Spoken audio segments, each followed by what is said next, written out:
Treasure Hunting Weekend. Mga katiyats, kasama ko ang Surigao Sun Junior ngayon at 1 year ago or 1 year and a half ay nagawi kami sa lugar na ito at meron kaming nakita noon na magandang legit marker for treasure kaya binalikan namin.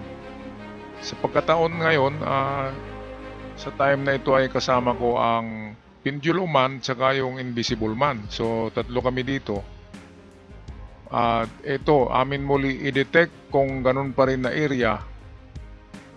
Ganun pa rin na area yung na-detect namin noon para makapag-decide na kung mag-test dig tayo dito.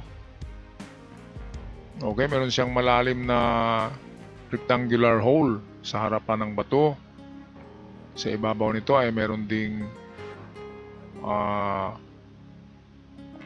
hole na paoblong at dalawang visible na arrow at sign for entrance and gold bars. So entrance and gold bars na kanji yung nasa dulo.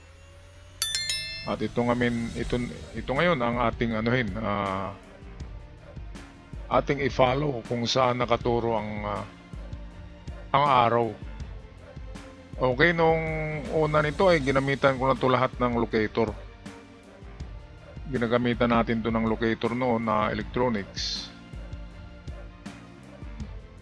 At ngayon ay gagamitan natin ng mga manual. Kasi tukoy na namin noon kung saan ang area. Ang purpose natin ngayon ay atin ito i-confirm kung naroon pa rin. Kasi ang detection ay nawawala, palipat-lipat. Diba? Pero kapag nandyan talaga ang item, ang detection ay hindi yan nawawala. Kahit anong araw, kahit anong oras. So ayan, no? Magandang sign talaga yan. Tinuturo niya, yan na area. Yan. Kaya puntahan natin yan. Ayun si Pendulum mo. Ito meron tong hukay sa harapan. May naghukay diyan noon. Sa harapan mismo ng bato. Kasi nandun nga yung rectangular hole. Sign for box. Treasure box. Kaya napakaganda ng marker na ito. Super legit. Kaya ito, Pendulum Man, ay, ayan o, naglo-locate. Dito ay may nag-iisang bato, pero wala siyang marka. Pero pwedeng marker din ito kasi malapit ito sa tinuturo ng mga arrow.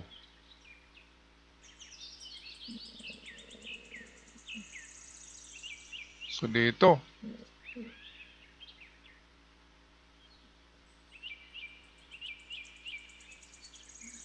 tayo.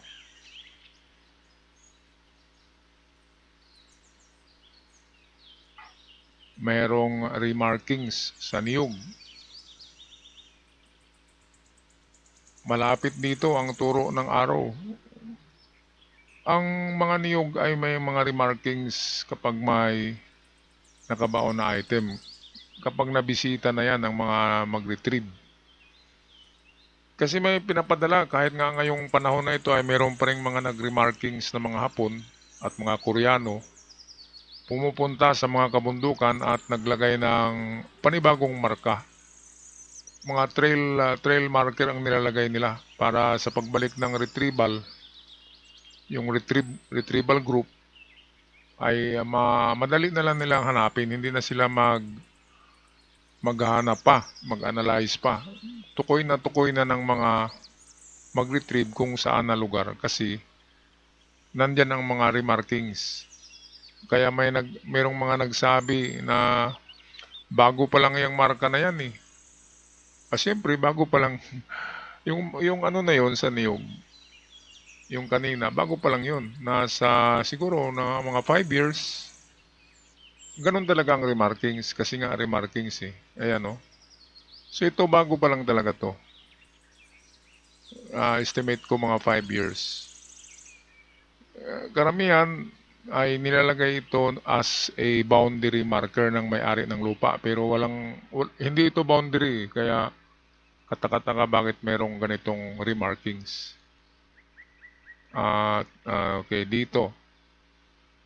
Ito yung kay pendulum, ayan, no? Merong detection, tama talaga. Diyan yung turo ng arrow, diyan yun. Diyan yan. Yung dalawang arrow nakaturo. So every arrow kapag maiksi ay 4 to 5 meters. Kapag mahaba-haba ay 10 meters ang mga ano niyan. According yan sa aking mga experiences, ang layo. So halimbawa, isang dangkal na arrow, yan ay aabot na yan sa 7 to 10 meters. Ayan, umiikot din, no? Diyan din na area. So yung maiiksi ay na arrow ay value niyan 4 to 5 meters. So kagaya nito, dito merong 3 arrow to eh. Yung isa lang naputol. So approximately merong 12 to 15 meters distance. So malapit lang sa na-detect. Plus and minus 1 meter lang. Okay, so positive sa manual detection. So merong detection. Ngayon ay atin naman ito tingnan sa ating scanner kung meron pa, mga ka-TH. Okay, so meron akong video dito ng pag-scan namin ito. Atin titingnan para makikita nyo na anong hugis ng mga item kapag ini-scan. Okay, so ito ang video. Alright, so ito, may dala kaming scanner. At para ma-sure natin ng konti kung legit nga tong marker na ito, ay sinundan namin ang turo ng dalawang arrow na may kalahati. Bali 3, yung isa maiksi. At well, meron tayong na-detect dito. Merong na-scan at tinuturo ay 14 meters galing sa marker. So, pasok siya kunti sa ating analysis. Meron lang kunting kunti lang, 1 metro lang na diferensya sa layo. Okay, kaya ito scanner ay maganda talaga na pang confirm ang scanner. Pero hindi 100% na ang scanner ay talagang makapagturo.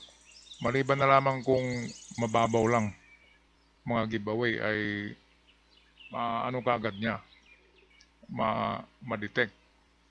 Pero kapag malalim na ay marami ng mga marami ng variables, marami ng mga decoys, maraming minerals na nag-detect din as precious metal sa scanner at nabasa ito as gold ng scanner, pero hindi lahat ng nabasa ng scanner ay gold. At hindi rin, wala pang scanner na makapag-scan ng lupa at makikita ang actual na picture ng box, actual na picture ng gold bar. Walang ganun.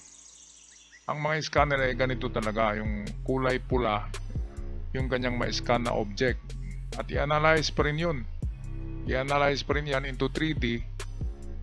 Pero yung 3D na yan ay gawa pa rin yan ng computer. Hindi yan yung totoong figure ng na-scan ito. So ito, umabot ng 30,000 ng reading. Kapag umabot ng 30,000 ng reading mahigit, ay pasok na yan sa precious metal. At meron tayong nakitang ito, rectangular object mga kababayan. Kaya napakaganda. Sa lalim na 20 meters plus and minus. Lahat ng ilaw ng LED ay nag-ilaw. Yan ay iron. At ang maganda, ang reading talaga. Kapag malakas ang reading, which it's either malaking deposito na minerals or talagang Yamashita treasures na ang na-detect. Kapag lalo na aabot ito ng 40,000 ang reading.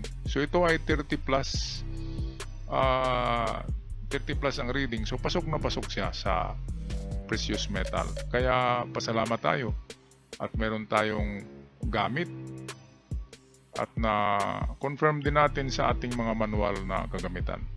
Alright, ako'y magpaalam na. Good news ang lakad na ito, mga ka-TH. At paalam na ako sa inyong lahat. Maraming salamat at sana ay swertihin kayo sa inyong pagti-treasure hunt sa kabundukan. Hanggang sa muli, paalam ating lahat.